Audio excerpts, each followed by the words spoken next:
இவங்களை எங்கேயாவது பார்த்த மாதிரி இருக்காங்க? பார்க்கும்போது தெரியல, பழகும்போது நம்மளோட ஏதாச்சும் ஒரு சைல்ட்ஹுட் ஃப்ரெண்டு இல்லை கிளாஸ்ல இருந்த ஒரு சுட்டியான ஒரு கேர்ள் இருப்பாங்கல்ல. இல்லை, எனக்கு எங்கேயோ பார்த்த மாதிரி இருக்கேன். எங்கன்னு தான் ஞாபகம். அதை சொல்றதுக்கு என்கிட்ட ஒரு கேள்வி. நீ எங்கப்பா பார்த்த? என்ன எங்கேயோ பார்த்திருக்கேன்னு சொன்னீங்க. இன்னுமா இதை தெரியல? இவங்க தானே அது? ஆமா ஆமா ஆமா ஆமா, அக்கா தெரியும்ல, டெய்லி வீட்டுல வந்து வேலை செய்யறாங்களோ இல்லையோ.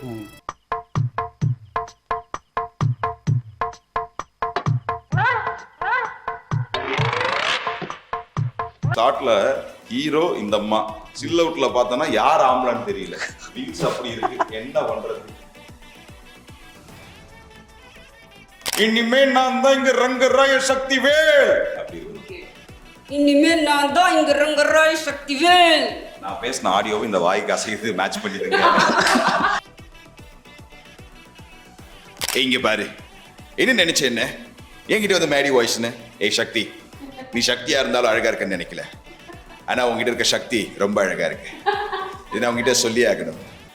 இது மாதவன் தானே? நான் சூர்யாவோட டைலாக் எடுத்துட்டேன், இருந்தாலும் உங்ககிட்ட அதை நான் சொல்லி ஆகணும்.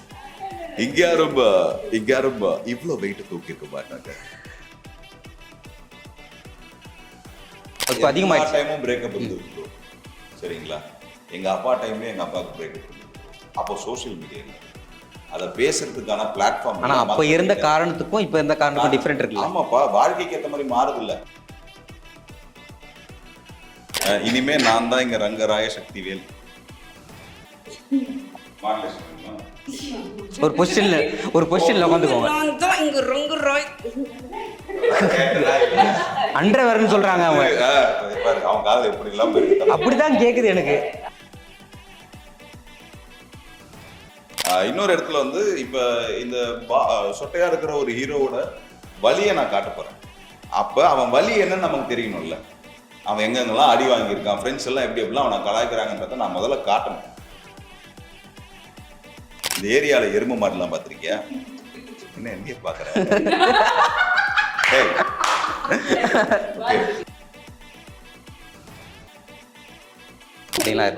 ஒரு பெரிய பிளாட்ஃபார்ம், கண்டிப்பா நீங்க யாருன்றது தெரிய வரும். ஸோ அதை பேஸ் பண்ணி நீங்க எப்படி மூவ் பண்றதுலாம் இருக்கு. எல்லாருக்கும் வந்து ஆட்டோமேட்டிக்கா நீங்க ஜஸ்ட் பிக் பாஸ் வந்துட்டா அப்படியே உங்களை 10 படம் சைன் பண்ண கூப்பிட்டுருவாங்கன்னா இல்லை. நான் ஆல்ரெடி இதுக்கு முன்னாடி ஹீரோயினா படம் சைன் பண்ணிட்டு தான் இருந்தேன். அதுக்கப்புறம் தான் பிக் பாஸ் வந்துச்சு. இது ஒரு எலிவேஷன் தான்.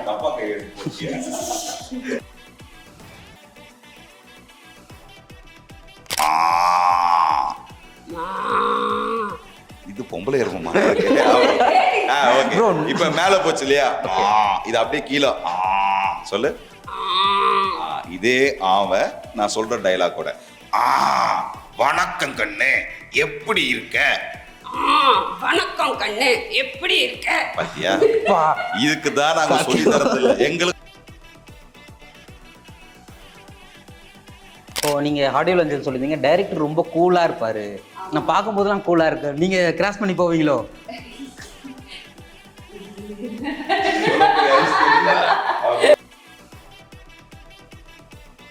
தியானம் எக்ஸ்பெரிமெண்ட் தான். இன்னைக்கு யோசிச்சு பாருங்க, இன்னைக்கு ஜென்ரேஷன்ல கல்யாணம் ஆகிறவங்க எல்லாருமே ஒன்னா வாழ்றாங்களா? அரேஞ்ச் மேரேஜ் பண்ணவங்களாம் ஒன்னா வாழ்றாங்களா? லவ் மேரேஜ் பண்ணவங்களாம் ஒன்னா வாழ்றாங்களா? எப்போ உங்களுக்கான ஆப்ஷன் எடுக்கிற சக்தி உங்களுக்கு கையில கொடுக்கப்படுதோ அப்ப நீங்களே இண்டிபெண்டன்ட் ஆயிடுறீங்களா? இப்ப எல்லாருமே ஆல்மோஸ்ட் அந்த சக்தியை யூஸ் பண்ண ஆரம்பிச்சிட்டாங்க. இவன் சொட்டையா இருக்கான் அப்படின்னு என்ன கல்யாணம் பண்ணிக்க மாட்டீங்க. ஒரு நல்ல முடி இருக்கணும்னா கல்யாணம் பண்ணிட்டீங்க. உங்களுக்கு குழந்தை பிறந்துச்சு, காது குத்தும்போது அப்பாவுக்கும் மொட்டை அடிக்கணும்ன்றாங்க. அவருக்கு முடி வளர்ற வரைக்கும் வேற புருஷனை வச்சுப்பாங்களா? அப்பீரன்ஸ்ல அப்போ மொட்டை அடிச்சுட்டா அவருக்கு முடி இல்லாம தானே இருக்கும். ஒரு முடி மேல வைக்கிற அப்பீரன்ஸ் வந்து ஃபீல்ட்ல இருந்து என்னடா சம்பாதிச்சுக்க அப்படின்னு கேட்டா, இத படத்துல இருக்க கேபி ஆர்டிஸ்ட் எல்லாம் என் நட்புக்காக வந்தவங்க அப்படின்ற ஒரு சந்தோஷம் இருக்கும். என்னதான் அப்பீரன்ஸ் வச்சு சூஸ் பண்ணாலும் அப்படி சூஸ் பண்றவங்களுக்கு அந்த சூஸிங்கான ஏஜ் தாண்டிடுச்சுன்னா அவங்க எதுவாக இருந்தாலும் பரவாயில்லன்னு முடியும். இப்போ அவங்க ஒரு டைம் ஆஃப் பீரியட்ல அவங்க ஒரு பியூட்டிஃபுல்லா இருக்காங்க, இல்லை அவங்க ஒரு யங் ஏஜ்ல இருக்காங்க, 25 வச்சுப்போமே, ஒரு பெண் இருக்காங்க 26 27 வச்சுப்போமே, 30 வயசு அந்த பொண்ணுக்கு ஆயிடுச்சுன்னா முடியலாதான் எனக்கு கல்யாணம் பண்ணிக்க மாட்டேன்னு சொன்னாங்கன்னா வீட்லயே சொல்லுவாங்க, ஏற்கனவே உனக்கு மாப்பிள்ளை வரலடி, வந்ததை வந்தேன் பார்த்துக்கோ. பசங்க மட்டும் சொல்றாங்களே எனக்கு இப்படி ஒரு பொண்ணு வேணும். இப்பெல்லாம் பசங்க தான் டிமாண்ட் பண்றாங்க, பொண்ணு வந்து ரிச்சா இருக்கணும், படிச்சிருக்கணும். அந்த மாதிரி நாங்க கேட்கறது தப்பு இல்லையே. அது வந்து personal preference.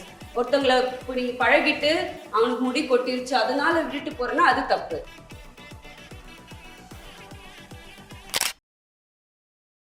SV real estate மற்றும் உங்கள் ப்ராப்பர்ட்டிஸ் வழங்கும் சிஎம்டிஏவால் அங்கீகரிக்க பெற்ற அனைத்து வசதிகளுடன் கூடிய வீட்டு மனைகள் ரெடியில் மாதவரம், பொன்னேரி, மீஞ்சூர் பகுதிகளில் உடனே வாங்கிட இன்றே தொடர்பு கொள்வீர். தொடர்பு கொள்ள வேண்டிய தொலைபேசி எண் 9791175755. எஸ்பிடிவி நேயர்களுக்கு வணக்கம். இன்னைக்கு சொட்ட சொட்ட நனையுது படத்துடைய டீம் தான் நம்ம கூட இணைஞ்சிருக்காங்க. அவங்ககிட்ட நிறைய விஷயம் கேட்கலாம். டீம் தான் 2 பேர் தான் இருக்கீங்க. Okay, super. ஓகே, சொட்ட சொட்ட நனையுது படத்தில் வந்து ஆக்ட் பண்ணியிருக்கீங்க. நீங்கள் ஹீரோயின் ஆக்ட் பண்ணியிருக்கீங்க. நீங்கள் ஒரு இம்பார்ட்டண்டான ரோல் ஆக்ட் பண்ணியிருக்கீங்க. நாங்கள் ட்ரெய்லர்லாம் பார்த்தோம். எப்படி இருந்துச்சு ஃபஸ்ட்டு நீங்கள் சொல்லுங்கள். ஆக்சுவலாக ஒரு டெபியூ ஹீரோயினா எனக்கு இதுதான் ஃபர்ஸ்ட் மூவி ரிலீஸ் ஆகும். ரிலீஸ் ஆகும் போது ஸ்டார்டிங்லேயேவா இருக்கு. ரொம்ப நிறைய எதிர்பார்ப்புடன் படமும் நல்லா வந்திருக்கு. ஆனால் நான் இன்னும் பார்க்கல. பட் பார்த்தவங்கலாம் இது தனியாக போய் பார்த்துட்டு வந்துட்டாங்களோ? இவங்க எல்லாருமே பார்த்துட்டாங்க. எல்லாருமே பாசிட்டிவான கமெண்ட்ஸ் தான் சொல்லியிருக்காங்க. ஸோ ஒரு நல்ல படம், நல்ல ஒரு ஃபேமிலி என்டர்டெய்னர், ஒரு மெசேஜும் லாஸ்ட்டில் நாங்கள் கொடுத்துருக்கோம். ஜாலியாக இருந்துச்சு இந்த எக்ஸ்பீரியன்ஸே. அதுவும் கேபிஐ ஆர்டிஸ்ட் எல்லாம் இருக்காங்க. ஒரே ஃபன் தான், கலன்னு இருக்கும் செட்டு. கான்செப்டே வந்து ஒரு புதுசான கான்செப்ட். இதை பண்ணணுமான்னு நிறைய பேர் யோசிப்பாங்க. ஹீரோவும் சூப்பராக பண்ணியிருக்காரு நிஷாந்த் ப்ரோ. இந்த கான்செப்டை பற்றி ஃபஸ்ட்டு சொல்லுங்கள். எல்லா கிரெடிட்ஸுமே டிரெக்டர் நவீத் அவர்களுக்கு தான். ஏன்னா அவர் தான் இதை ஃபைனலைஸ் பண்ணார், இதுதான் பண்ண போகிறோன்னு. ஏன்னா இந்த ஃபீல்டுக்குள்ளே ஒரு டிரெக்டராக உள்ள என்ட்ரா டெபியூட் கொடுக்கணும்னு சொல்லிட்டு வாஸ் ட்ரைங் ஆல்மோஸ்ட் 10 years. ஒரு 10 வருஷத்தோட போராட்டம் தான் சுட்ட சுட்ட நினையுது. இந்த 10 வருஷத்தில் அவர் லேர்ன் பண்ணது மக்களுக்கு பிடிச்ச கண்டென்ட்டு. ஒரு படம் வருது, இது போய் பார்க்கலாம்டா, இதில் ஒரு கான்டென்ட் இருக்குது அப்படின்னு ஒரு திரும்பி பார்க்கக்கூடிய ஒரு விஷயம் பண்ணணும் அப்படின்ற ஒரு முடிவுக்கு வந்து அப்போ அவங்க கையில் எடுத்தது தான் இந்த கதை. அதுக்கு அப்படியே நாங்கள் எல்லாம் டிஸ்கஸ் பண்ணி ரியல் லைஃப்பில் கனெக்ட் ஆகிற மாதிரியும் இருக்கணும். கண்டிப்பாக. ஏன்னா இந்த படத்துக்கு நான் ஏன் வரணும்? இப்போ ஒரு காமெடி படம்னா அதிகபட்சம் லவ் ஜானரில் இருக்கும், இல்லைனா டவுன் சவுத்தில் வந்து ஏதாச்சும் ஊர் திருவிழா, குடும்பம் இப்படி இருக்கும். இதை தாண்டி ஹீரோவுக்கு ஒரு டிஃபெக்ட், ஜென்ரலாகவே ஹீரோவுக்கு ஒரு டிஃபெக்ட் இருக்குது அப்படின்னு நம்ம போனோம்னா அதில் 2-3 வேரியேஷன்ஸ் தான் காட்ட முடியும். அதில் இது ஒரு பெரிய பிளாட். ஸோ அதனால் அதை அவர் சூஸ் பண்ணி உள்ளே கொண்டு வந்தார். ஸோ அது அவர் ஆல்ரெடி கதை வச்சுருந்தார். அதனால் எங்களுக்கு பெரிய பலு இல்லை. அதுக்கப்புறம் பண்ணக்கூடிய எல்லா வேலைகள்லையும் he was very supportive. So நல்லா வந்திருக்கு. நீங்கள் வந்து ஒரு காமெடியனா வந்து உங்களை நான் எல்லாம் பார்த்துருக்கோம், நல்லா பண்ணுவீங்க. இப்போ வந்து ஒரு டீமே உங்கள் கூட வந்து ட்ராவல் ஆகிற மாதிரி இருந்துட்டுருக்குல்ல. ஸோ அதை எப்படி இருந்துச்சு உங்களுக்கு கெமிஸ்ட்ரி அவங்க கூடலாம் சேர்ந்து பண்ணும்போது? எல்லாமே எங்கள் பசங்க தான். ஏன்னா நாங்கள் டிவி செட்ஸில் ஆடியன்ஸ்க்கு தான் நாங்களாம் ஆர்டிஸ்ட். உள்ள செட்டுன்னு உள்ளே வந்துட்டா நாங்கள்லாம் ஜாலியாக, ஏன்னா அவன் ஒரு கான்செப்ட் பண்ணுவான், நாங்கள் ஒரு கான்செப்ட் பண்ணுவோம், அப்படி பேசிப்போம் எல்லாருமே. புகழ், கேபிஐ வினோத், யோகி, ஆனந்த் பாண்டி ஒரு சூப்பரான ரோல் பண்ணியிருக்காரு. இப்போ ரோபோ சங்கர் அண்ணன் எங்களோட சீனியர். ஸோ இவங்க எல்லாருமே உள்ளே வரதுக்கு காரணம் ஒரே ஒரு வார்த்தை, நட்புக்காக. ஸோ அது எனக்கு ரொம்ப சந்தோஷமாக இருந்துச்சு. இத்தனை வருஷம் ஃபீல்டில் இருந்து என்னடா சம்பாரிச்சிருக்க அப்படின்னு கேட்டால், வார் இந்த படத்தில் இருக்க கேபி ஆர்டிஸ்ட் எல்லாம் என் நட்புக்காக வந்தவங்க அப்படின்ற ஒரு சந்தோஷம் இருக்கும். ஸோ அவங்க கூட ஒர்க் பண்ணும்பொழுது, ஏன்னா எல்லாருக்குமே ஒரு மீட்டர் இருக்குது.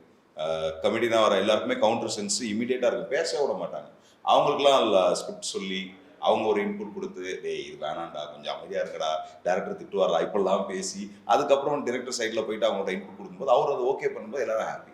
ஸோ இப்படி ஒரு வெரைட்டி ஆஃப் எக்ஸ்பீரியன்ஸ் இருந்துச்சு. ஆடியோ லான்ச்சில் பார்த்தேன், நீங்கள் இன்ட்ரோ கொடுப்பாங்க. உங்களுக்கு இன்ட்ரோ கொடுக்கும்போது யாரை இன்ட்ரோ கொடுக்குறாங்க, நம்மளை கொடுக்குறாங்களா இல்லை வேற யாருக்கா கொடுக்குறாங்கன்னு யோசிச்சிங்களா? இல்லை, உண்மையாகவே கவிதா மேம் வந்து ஒண்டர்ஃபுல்லாக கொடுத்துருந்தாங்க.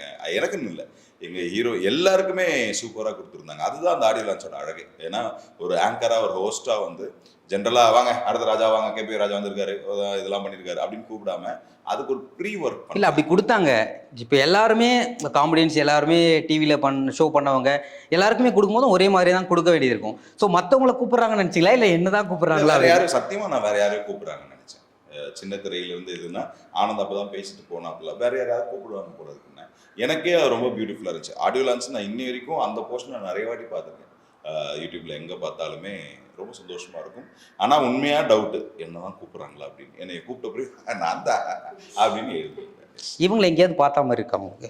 எஸ். இப்போ படத்தில் இல்லாமல் வேற எங்கேயாவது? இல்ல பார்க்கும்போது தெரியல, பழகும்போது நம்மளோட ஏதாச்சும் ஒரு சைல்ட்ஹுட் ஃப்ரெண்டு இல்லை கிளாஸ்ல இருந்து ஒரு சுட்டியான ஒரு கேர்ள் இருப்பாங்கல்ல, ஏதாவது ஒன்று பண்ணிட்டு இருக்கோம், அராத்தமா சுத்திக்கிட்டு இருக்கோம், அண்ட் நாம ஒரு பக்கம் அராத்தமா சுத்திட்டு இருக்கோம், 2 பேரும் ஒரு பாண்டிங்ல இருக்கும், ஒரு கலாயில. அதாவது இவன் நம்மளை கலாய்ப்பான்னு தெரிஞ்சாவோ இல்லை இவன் நம்மளை கலாய்ப்பான்னு தெரிஞ்சாவோ சரண்டர் ஆயிடும், தலை விடுத்தலை அப்படின்னு போயிடுவோம்ல. அந்த பாண்டி எங்க 2 பேருக்கு அன்எக்ஸ்பெக்டட்லி அது கிரியேட் ஆயிடுச்சு. இல்ல எனக்கு எங்கேயோ பார்த்தாம இருக்கு, எங்கன்னு தான் ஞாபகம் வரும். அதை சொல்றதுக்கு என்கிட்ட ஒரு கேள்வி. இல்ல எனக்கு இப்போ காலையில பார்த்த மாதிரி இருக்கு, ஆனா எங்க பார்த்தேன்னு தெரியல. காலையில சாமி கும்பிடும்போது இல்ல அதான் மீன் விற்கிற பொண்ணு நான் இருக்கிற எல்லா ஒஸ்ட் எக்ஸாம்பிள் கொடுத்துட்றேன். நீ எங்கப்பா பார்த்த? ஜிம்ல ஏதோ இவங்க தானே அது? ஆமா ஆமா ஆமா ஆமா, அக்கா தெரியும்ல, டெய்லி வீட்டுல வந்து வேலை செய்யறாங்களோ இல்லையோ, ஜிம்முக்கு வந்து தொடச்சி எல்லாத்தையும் தொடச்சி வச்சுட்டு, இல்லப்பா கையெல்லாம் தொடச்சிட்டு புஷ்அப்ஸ் புல்லப்ஸ் தம்பிள்ஸ் எல்லாமே ஆணுக்கான எல்லா விதமான இதுவும் உண்டு. ஒரு ஷாட்ல ஹீரோ இந்த அம்மா, சில் அவுட்ல பார்த்தோன்னா யார் ஆம்பளான்னு தெரியல, விங்ஸ் அப்படி இருக்கு, என்ன பண்றது? அப்படி இல்ல, அது பாரு நீயே கத்துறோம், ஏய் உள்ள போ. இல்ல அதுக்காக சொல்ல, வெரி ஹார்ட் ஒர்க்கிங், ரொம்ப போல்டா இருக்காங்க. அவங்கள எங்கேயும் பார்த்தேன் கேட்கல. இல்லை நான் நிஜமாவே பார்த்த மாதிரி இருந்துச்சு, காலையில் கூட உங்கள் வீடியோ பார்த்துட்டு இருந்தேன், அதுக்காக கேட்டேன். ஸோ அப்படி போட்டு கேட்கலாமே நினச்சேன். சரி, எப்படி ஸ்டார்ட் பண்ணீங்க நீங்கள்? ஜிம்மில் வந்து நிறைய வீடியோஸ், உங்களோட வீடியோஸ் நிறைய வைரல் ஆகிட்டு இருக்குல்ல, ஸோ அது இந்த மாதிரி பண்ணணும்னு நினச்சிங்களா, இல்லை யாராவது சொன்னாங்களா உங்ககிட்ட இப்படிலாம் பண்ணால் நல்லாயிருக்கும் அப்படின்னு? அப்படின்லாம் இல்லை, நானே தான் எனக்கு என்ன தோன்றதோ அதே நான் வந்து வீடியோ போட. இல்லை நிஜமாவே நான் நினச்சேன், நல்லா எக்ஸ்பிளைன் பண்ணுவாங்க, நிறைய கண்டென்ட் கிடைக்கும், இப்படிலாம் நினச்சி நான் கேட்டேன். அஸ்வினி அவர்களே, ரொம்ப வருஷமா நீங்க ஜிம் ஃப்ரீக்கா இருக்கீங்களே, ஜிம் ஃப்ரீக்கிங் அப்படின்றது எப்படி உங்களுக்கு ஆரம்பிச்சது? ஏன் ஜிம்? நிறைய விஷயங்கள் இல்ல, நிறைய மோட்டிவேஷனலாம் பேசுறாங்க, மற்ற இடத்துல பேசும்போது மட்டும் பேசுறீங்க, நாங்க கேட்கும் போது மட்டும் எதுவுமே எல்லாம் சிம்பிளா. நான் கேட்கிற விதத்துல கேட்கிறேன் தம்பி, நான் கேட்கிற விதத்துல கேட்கிறேன். சரி சொல்லுங்க, புரிஞ்சிருச்சா? அதான் பெண்கள் வந்து பர்டிகுலர் வீடியோலாம் எல்லா வீடியோ ஒவ்வொரு மாதிரி பண்ணுவியா? அதாவது எப்படி வந்துச்சு? ஓகே, புரிஞ்சுக்கிட்டாங்க பாபு. ஓகே, ஜிம் வந்துட்டு அதான் குண்டா இருந்தேன், அதுக்கப்புறம் வந்து வெயிட் லாஸ் பண்ணோம் அப்படின்ற ஜாயின் பண்ணது தான். போக போக அது வந்து மென்டலி வந்து ரொம்ப ஃப்ரெஷனிங்காக அந்த மாதிரி ஒரு தெரப்பி மாதிரி ஆயிடுச்சு பேசிக்கலி. ஸோ ஜிம் போகாத நாளே இருக்காது, ஒரு நாள் மிஸ் பண்ணால் கூட மென்டல் ஆகிடுவேன். ஸோ எனக்கு ஜிம் வந்து தெரப்பி தான். ஸ்லோவாக ரிசல்ட் பார்க்க பார்க்க அது ஒரு அடிக்ஷன் மாதிரி, அது ஒரு போதை, அப்படிதான் அடிக்ட் ஆனது. இப்போ நீங்க ஆடியோ லஞ்சில் சொல்லியிருந்தீங்க டைரக்டர் ரொம்ப கூலா இருப்பாரு, நான் பார்க்கும்போதெல்லாம் கூலா இருக்கு, நீங்க கிராஸ் பண்ணி போவீங்களோ?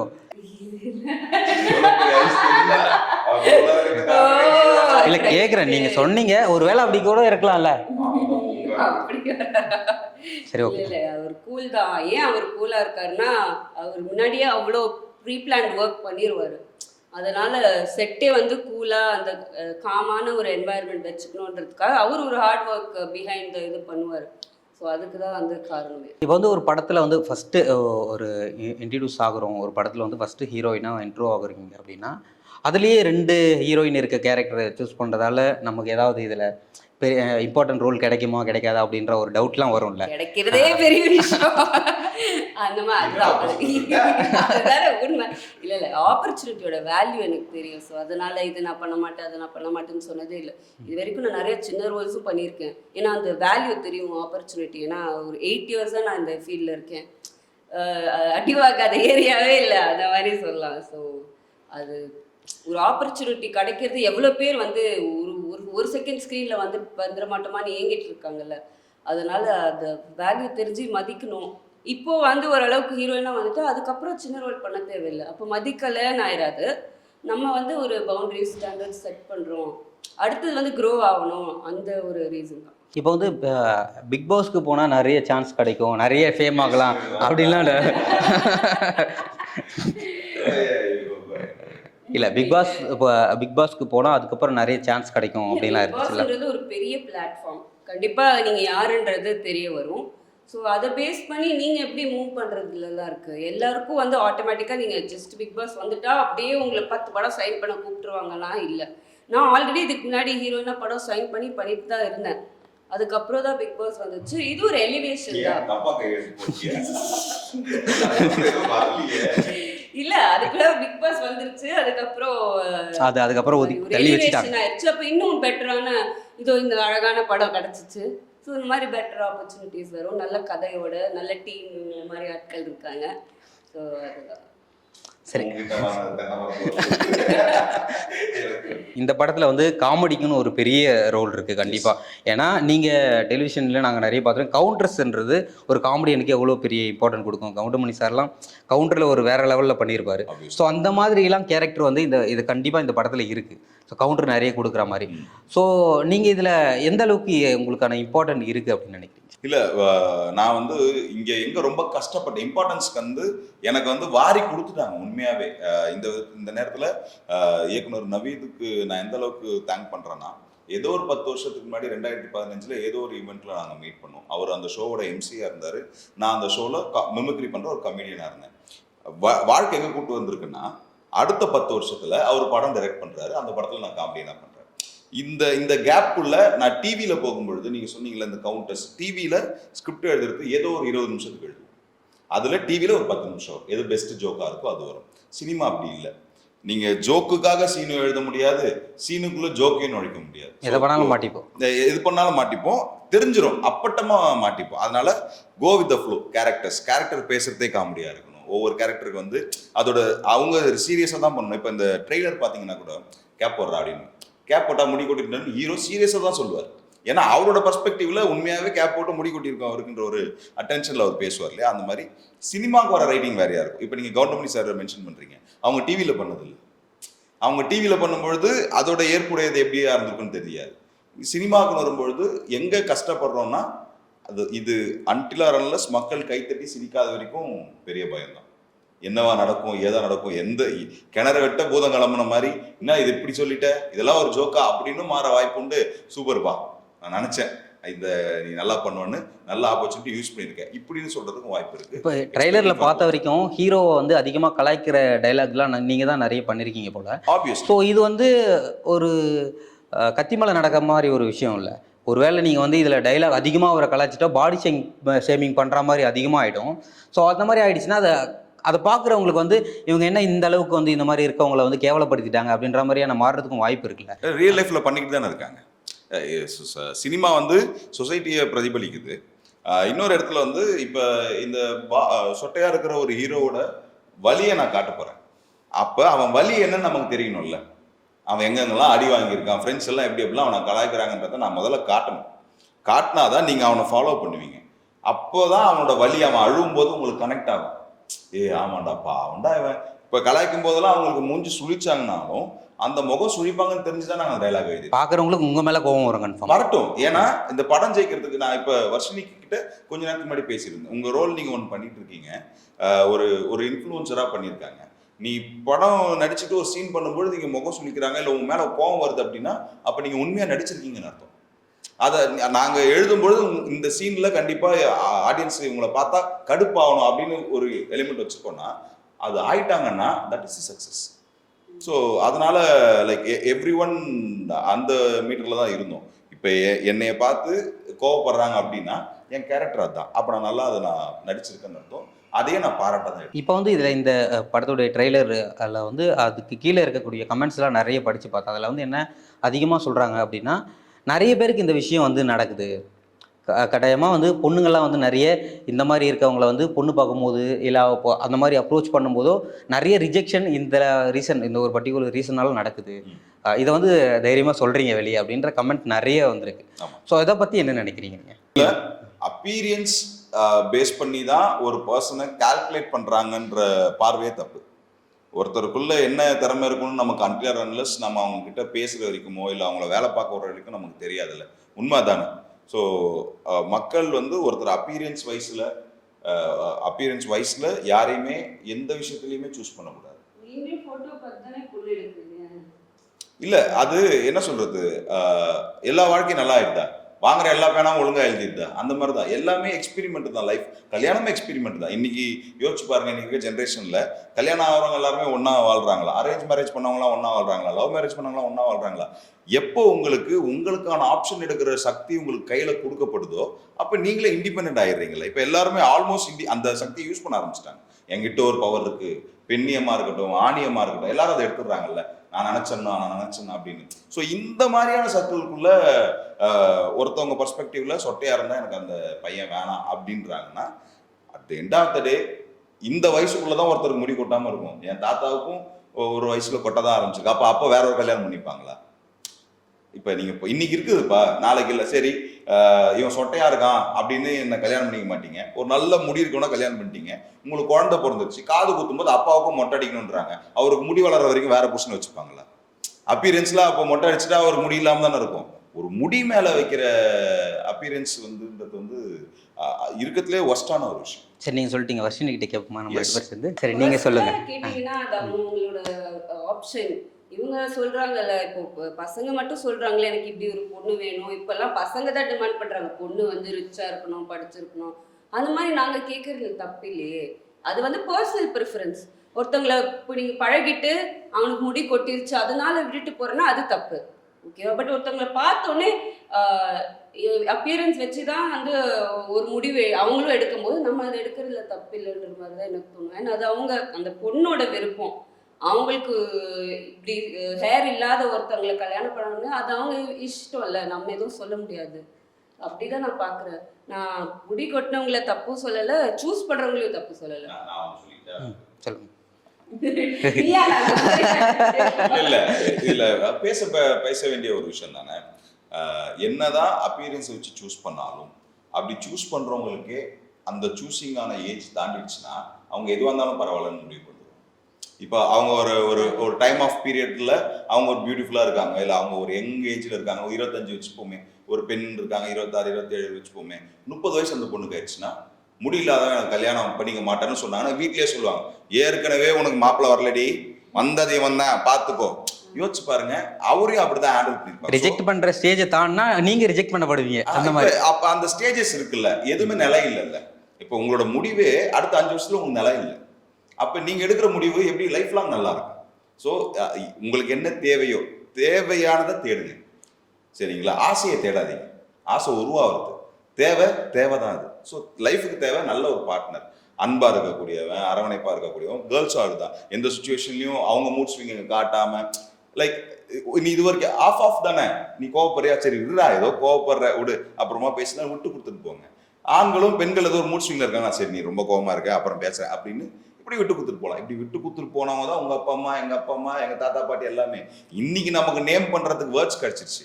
இப்போ நேம் பண்றோம் இல்லையா, like situationship, Gen Z, boomer, 90s kids, body shaming, அழகு, அப்பியரன்ஸ் நேம் பண்றோம். எல்லாத்துக்கும் ஒரு காரணம் கிடைச்சிருச்சு. ஆமா, அரேஞ்ச் மேரேஜ்னு அந்த கான்செப்ட் வந்தாலே வந்து அப்பியரன்ஸ் ஒன்று தானே. அந்த காலத்துலயும் சரி இந்த காலத்துலயும் சரி, அந்த ஒரு போட்டோ வச்சுட்டு இல்லை அந்த ஒரு இதை வச்சுட்டு தானே யாரு இப்போ பழகி அதெல்லாம் பண்றாங்க. அந்த பேசிஸ்ல நான் சொன்னேன், ஃபர்ஸ்ட் காட்டுறதே அப்பியரன்ஸ் தான். அப்போ அதுல நம்ம சாய்ஸ் வைக்கிறதுல தப்பு இல்லை. பட் ஒருத்தவங்களை பழகி நிஜமா அவங்க ரொம்ப நல்லவங்கன்னா தப்பு இல்லை. அவங்க சொட்டையா இருந்தாலும் சரி, குட்டையா இருந்தாலும் சரி, அதெல்லாம் பிரச்சனையே கிடையாது. மனசுதான் முக்கியம். பட் ஒரு அரேஞ்ச் மேரேஜ் செட்டிங்ல இதுதான் உனக்கு, இதுதான் ப்ரொவைட் பண்றேன், விஷுவலா லுக்ஸ் மட்டும்தான் உனக்கு ப்ரொவைட் பண்ணுவேன்றப்போ நம்ம சாய்ஸ் எடுக்கிறதுல தப்பு இல்லைன்னு தான் நான் சொல்லுவேன். இப்போ இருக்கிற சுச்சுவேஷன்ல வந்து ரிலேஷன்ஷிப் கட் அப்படின்றது நிறைய நடந்துகிட்டு இருக்கு. இப்போ வந்து ஹஸ்பண்ட் அண்ட் ஒய்ஃபாக இருக்கட்டும், இல்லை லவர்ஸாக இருக்கட்டும், அவங்களுடைய பிரிஞ்சு போகிறாங்கல்ல, அந்த மாதிரி பிரேக்கப்போ இல்லை அதான் பிரிஞ்சு போகிறது வந்து நிறைய இப்போ நடந்துக்கு. என்ன காரணம்னு நினைக்கிறீங்க நீங்க? ஸோ இந்த மாதிரியான காரணங்களும் நிறைய இருக்கு. அதுதான் நான் சொன்னேனே, இந்த பிரேக்கப்புக்கு வந்து சொட்டையாயிட்டான்னா அது ரொம்ப தப்பு. அந்த மாதிரி விஷயம்னா I don't vouch for that. ஒருத்தவங்க முடி இருக்கும்போது பிடிச்சி அப்புறம் பிடிக்கலையா, எப்பவுமே மனசு அந்த மாதிரி இது ஓகே. பட் நான் சொன்னது ஃபர்ஸ்ட் கிளான்ஸ்ல அப்படிதான். ஸோ இல்ல சொட்டைக்காக இல்லை, இப்போ ஜென்ரலா வந்து இப்போ வந்து இந்த மாதிரி ரீசன்கள் நிறைய வர்றதால நிறைய இப்போ அதிகமாயிடுச்சு. டைமும் பிரேக்கப் இருந்திருக்கு ப்ரோ, சரிங்களா? எங்க அப்பா டைம்ல எங்க அப்பாவுக்கு பிரேக்கப் இருந்திருக்கு ப்ரோ. அப்போ சோஷியல் மீடியா இல்லை, அதை பேசுறதுக்கான பிளாட்ஃபார்ம். ஆனா அப்ப இருந்த காரணத்துக்கும் இப்ப இருந்த காரணத்துக்கும் டிஃபரெண்ட் இருக்குல்ல. ஆமாப்பா, வாழ்க்கைக்கு ஏற்ற மாதிரி மாறுது இல்ல. இப்ப எங்க அப்பா வந்து ஒன்னு டிஷர்ட் வாங்கி தருவார், இல்ல ஷர்ட் வாங்கி தருவார். இன்னைக்கு நீ ஆங்கரா உட்காரும்பொழுது உள்ள டிஷர்ட் போட்டு வெளில ஷர்ட் போடுற, இது உனக்கு ஏற்ற மாதிரி நீ மாத்திக்கிட்டல. அதே மாதிரி இங்க நடக்கிற எல்லாத்தையுமே நாம தான் மாத்திக்கிறோம். அதே மாதிரி ரிலேஷன்ஷிப்பை அவங்க எப்படி பாக்குறாங்கன்னு ஒண்ணு இருக்கு. நீ போற ட்ரெஸ் மாதிரியும், நீ போற செருப்பு மாதிரியும், நீ யூஸ் பண்ற ப்ரஷ் மாதிரியும் தான் உனக்கு காதல் அப்படின்னா, yes always you will change. உனக்கு நிலையான செருப்பு எங்கேயும் இல்லை, நிலையான புடவை எங்கேயும் இல்லை, நிலையான காலியாவாத எந்த பொருளுமே இல்லை. அப்படிதான் நீங்க உங்களோட லவ்வை பாக்குறீங்கன்னா அப்ப அவங்களுக்கு லைஃப் லாங் நிலையானது ஒன்றும் கிடைக்காது. அவங்களுக்கு ஆப்ஷன் மாதிரி இந்த ஹைவேல இருக்க டீ கடை மாதிரி தான், இந்த டீ கடை, அந்த டீ கடை, அந்த டீ கடை, அவ்வளவுதான். எதுல நல்லா இருக்கும்னு ஒரு இது இருக்குல்ல, அப்படி இல்லை. இப்ப நீங்க எது நல்லா இருக்குன்னு பார்த்துக்கிட்டே போறது வாழ்க்கை இல்லை. இது நல்லா இருக்கு, நான் இங்கே இருக்கேன், அதான் வாழ்க்கை. இப்போ வந்து நீங்க டெலிவிஷன்ல பண்ணதுக்கும் இப்போ மூவில வந்து ஒர்க் பண்ணதுக்கும் என்ன டிஃப்ரெண்ட் நினைக்கிறீங்க நீங்க? அது டெலிவிஷன், இது சினிமா. ஏன்னா இல்லை, எஸ், நான் பிஸ்னஸ் வைஸ் டிஃப்ரெண்ட் பார்த்தோம்னா, நான் பார்க்குற என்ன டிவியில் பார்த்தாங்கன்னா மாதத்துக்கு ஒரு வாட்டி சந்தா காட்டுவாங்க. இது என்னைய ஒவ்வொரு வாட்டி பார்க்குறதுக்கும் சந்தா காட்டணும். இந்த முடிவை அவங்க எடுக்கணும். இவனை நம்ம ரிப்பீட்டடாக தியேட்டரில் வந்து பார்க்கறதுக்கு 200 ரூபா செலவு பண்ணலாமா? ஸோ இதுக்கேற்ற மென்டாலிட்டியில் தான் நான் சினிமாவுக்கு அடாப்ட் ஆகிறேன். நான் என்னோட ஒர்க் நான் ஒன்று கொடுத்துருக்கேன். நான் மட்டும் இல்லை, வர்ஷினி இந்த படத்தில் நிஷாந்த் ரோசோ ஹைலி பொட்டன்ஷியல் ஹீரோ. ஏன்னா இவ்வளோ 4 படங்கள் 5 படங்கள் பண்ணிட்ட பிறகும் இந்த மாதிரியான ஒரு எக்ஸ்பெரிமெண்டல் மூவின்னு அவர் சூஸ் பண்ண அவசியமே கிடையாது. இன்னொரு 5 லைனப்ஸ் ஆல்ரெடி இருக்கிற ஒரு ஹீரோ, இதை பண்ணணும்னு அவசியம் கிடையாது. இந்த மாதிரி பண்ணும்போது என்ன வேணா மாறுறதுக்கு வாய்ப்பு இருக்கு. ஸோ அதே மாதிரி ஷாலினி அவங்க வந்து ஒரு கேரக்டர் ரோல் பண்றாங்க, டெபியூட்டா ஆகிறாங்கன்னா அவங்களும் வந்து சூஸ் பண்ணுறதா ரோபோன்னா எல்லாருமே அவங்களால மேக்ஸிமம் இன்புட் என்ன கொடுக்க முடியும் இந்த படத்துக்கு அப்படின்றது இருக்குல்ல. இப்பேற்பட்ட இன்புட் இருக்க ஒரு ப்ராஜெக்ட்ல நான் திரைக்கு வர போறேன் அப்படின்ற ஒரு டிஃபரன்ஸ் இருக்குல்ல. இப்ப ஒரு டிரெக்டர், கேமரா, அதே 8 கேமரா, டிவி, வாரம் எபிசோடு. நான் பண்ணாலும் காமெடி தான், பண்ணாட்டியும் காமெடி தான். நான் போனாலும் பேமெண்ட் இருக்கு, என் காமெடி எடுக்கலாம் எனக்கு பேமெண்ட் இருக்கு. இதெல்லாம் வந்து என்னோட கெரியரை அஃபெக்டே பண்ணாது. ஆனா சினிமா ஒவ்வொரு ஸ்டெப்பும் அஃபெக்ட் பண்ணும். ஒன்று நமக்கு கிடைக்கும், இல்லைன்னா எடுக்கும். வாய்ஸ்லாம் நிறைய பேசுவீங்க, அதை வச்சு காமெடி பண்ணுவீங்க. இப்போ எங்களுக்காக இந்த சிச்சுவேஷனுக்கு ஒரு வாய்ஸ், வர்ஷினி என்ன நினைக்கிறாங்கன்னு சொல்லுங்க. வர்ஷினி என்ன வாய்ஸ் வேணும் வர்ஷினி? ஓகே, என்னென்ன வாய்ஸ் இது வரைக்கும் பண்ணாத வாய்ஸ் ஏதாவது பண்ணுங்க. ரஜினி சார் பார்த்தாச்சு. ஆமா, ரகுவரன் சார் பண்ணிட்டேன், Parthiban sir, MR Radha sir, அப்புறம் கொச்சின் எனிஃபா சார் பண்ணிட்டேன். வேற நான் ரெகுலரா பண்றது பாண்டு சார் இது பண்ணுவேன். மக்களுக்கு பிடிச்சதெல்லாம், ஏன்னா நான் பண்ணுவேன்னா நிறைய பண்ணுவேன். ஏகே சார் பண்ணுவேன். என்னோட பெஸ்ட்டு நான் ஈவெண்ட்ஸில் என்னோட இது ஏகே சார் இது நல்லா இருக்கும், மேடி நல்லா இருக்கும், சசிகுமார் சார் இது நல்லா இருக்கும். இங்க பாரு, என்ன நினைச்ச என்ன என்கிட்ட வந்து மேடி வாய்ஸ்னு? ஏய் சக்தி, நீ சக்தியா இருந்தாலும் அழகா இருக்கன்னு நினைக்கல, ஆனா உங்ககிட்ட இருக்க சக்தி ரொம்ப அழகா இருக்கு. இது நான் உங்ககிட்ட சொல்லியே ஆகணும். இது மாதவன் தானே? நான் சூர்யாவோட டைலாக் எடுத்துட்டேன், இருந்தாலும் உங்ககிட்ட அதை நான் சொல்லி ஆகணும். இங்க யாரும் இவ்வளோ வெயிட் தூக்கி இருக்க மாட்டாங்க. ஏன்னா நான் எப்படி 6 பேக் வைக்க கஷ்டப்பட்டனோ ஐ நோ, உன் வயிற்றுல இருக்க வலி எனக்கு தெரியும். எஸ், இருந்தாலும் ரொம்ப சந்தோஷமா இருக்கு. இந்த மாதிரி ஒரு திரைப்படம் இவங்கெல்லாம் பண்ணியிருக்காங்க. இவங்க கூட நடிச்சதுல எனக்கும் ரொம்ப சந்தோஷம். இவங்க கூட ஸ்க்ரீன் ஸ்பேஸை ஷேர் பண்ணதும் எனக்கு ரொம்ப சந்தோஷம். ரெடி, 2 வாய்ஸ் பண்ணிட்டேன். சூப்பர். நீங்க இப்போ இவ்வளோ வாய்ஸ் பண்ணிருக்கீங்கல்ல, வர்ஷினியும் இந்த மாதிரி பண்ணுவாங்க. அவங்க நம்ம வந்த உடனே பண்ணாங்க தெரியுமா? சிம்பு பிரதரோட வாய்ஸ் சூப்பரா பண்ணுவாங்க. ஆமா, வாங்க ப்ரோ, நாங்க இப்போ கேட்டது இல்லையே. பண்ணுவாங்க பாருங்க. பண்ணுவாங்களா? இன்று முதல் வர்ஷி, இனிமே நான் தான் இங்க ரங்கராய சக்திவேல். ஒரு பொசிஷன்ல உட்காந்துக்கோங்க. நான் தான் இங்க ரங்கு ராய் அண்டர்வேர்னு சொல்றாங்க அவங்க. அவன் காதல் எப்படி இல்லாம இருக்கு. அப்படிதான் கேக்குது எனக்கு. இனிமே நான் தான் இங்க ரங்கராய சக்திவேல் அப்படி இருக்கணும். இனிமே நான் தான் இங்க ரங்கு ராய் சக்திவேல். நான் பேசின ஆடியோவை இந்த வாய்க்கு அசைது மேட்ச் பண்ணிடுங்க. ராஜா ப்ரோ, நீங்க சொல்லி கொடுங்க, நல்ல வாய்ஸ் வர வைங்க. நான் உனக்கு ரொம்ப சூப்பரான வாய்ஸ் சொல்லி தரேன். ஓகே, வினு சக்கரவர்த்தி சார் வாய்ஸ் சொல்லி தரேன். இந்த ஏரியால எருமை மாடுலாம் பார்த்திருக்கியா? என்ன என்னையே பாக்குறேன். எருமை மாடு எப்படி கத்தும் தெரியலையே. சரி, இது பொம்பளை எருமை மாடு. இப்ப மேல போச்சு இல்லையா, இது அப்படியே கீழே சொல்லு. இதே நான் சொல்ற டைலாக்கோட, வணக்கம் கண்ணு எப்படி இருக்க? வணக்கம் கண்ணு எப்படி இருக்க? பாத்தியா, இதுக்கு தான் நாங்க சொல்லி தரது இல்ல, எங்களுக்கு போல. சூப்பர். நல்லா பண்ணிருக்காங்க. சூப்பரா பண்ணீங்க. எருமை மாடு மாதிரி அது கரெக்டா பண்ணாங்க. இது கரெக்டா பண்ணாங்களா? நீங்க சொல்லுங்க. நல்லா பண்ணாங்க. சூப்பர். ஏன்னா ஒரு சிங்கரா இருந்துகிட்டு த்ரோட் இவ்வளவு ஸ்ட்ரெஸ் பண்றதுலாம் கஷ்டம். அவங்க பண்றாங்கல்ல, லீடு கொடுத்துருக்கேன், பாட்டு கேளு. ஓகே, நேரம் ஒதுக்கி பல்வேறு வகையிலான கேள்விகளுக்கு பதில் ரொம்ப நன்றி தம்பி, ரொம்ப அழகா கேள்விகள் கேட்டாப்புல. என்ன தேவையோ, ஏன்னா நிறைய இன்டர்வியூஸ் பார்க்குறோம், ஆனால் இவர் கேட்ட அப்படி என்ன பண்ணுவேன்? பார்த்தாங்கன்னா சண்டைக்கு வருவாங்க. இந்த இந்த எஸ்விடிவி இன்டர்வியூ கொடுத்ததில் எனக்கு ரொம்ப சந்தோஷம். ஏன்னா ஒவ்வொரு கேள்வியுமே வித்தியாசமாக இருந்தது. நிறைய கேள்விகள் நாங்கள் தொடர்ந்து பார்த்துக்கிட்டு இருக்கோம். அதில் ரொம்ப ஹோம்ஒர்க் பண்ணி கேள்வி கேட்டீங்க. ரொம்ப நன்றி தம்பி. அதே மாதிரி ஆகஸ்ட் 29 இவ்வளோ நேரம் நீங்கள்லாம் ஏன்டா பேசிட்டீங்க கேட்டிங்கன்னா உங்ககிட்ட இந்த வார்த்தையை சொல்லலாம். ஹைலி பொட்டன்ஷியலாக இருக்கிற ஒரு சூப்பர்பான புது டீம் ஓன் ப்ரொடக்ஷனில் ஆட்லர் என்டர்டைன்மெண்ட் மூலயமா சொட்ட சொட்ட நினைது ஆகஸ்ட் 29 தியேட்டருக்கு வருது. நிறைய பேருக்கு இந்த படம் ஃபர்ஸ்ட் படம். ஸோ எங்களை எல்லாரும் நீங்கள் திரையில் பார்க்குறது இதுதான் ஃபர்ஸ்ட் டைம். ஸோ எங்களுக்கான வரவேற்பு உங்கள் கையில் தான் இருக்குது. எங்களை டிவியில் நாங்கள் பண்ண நிகழ்ச்சிகள்லாம் பார்த்து எங்களை இந்த அளவுக்கு கொண்டு வந்திருக்கீங்க. திரையிலையும் பார்த்து எங்களை அடுத்த லெவலுக்கு கொண்டு போங்க. ரொம்ப நன்றி. on August 29th. Thank you. Thank you.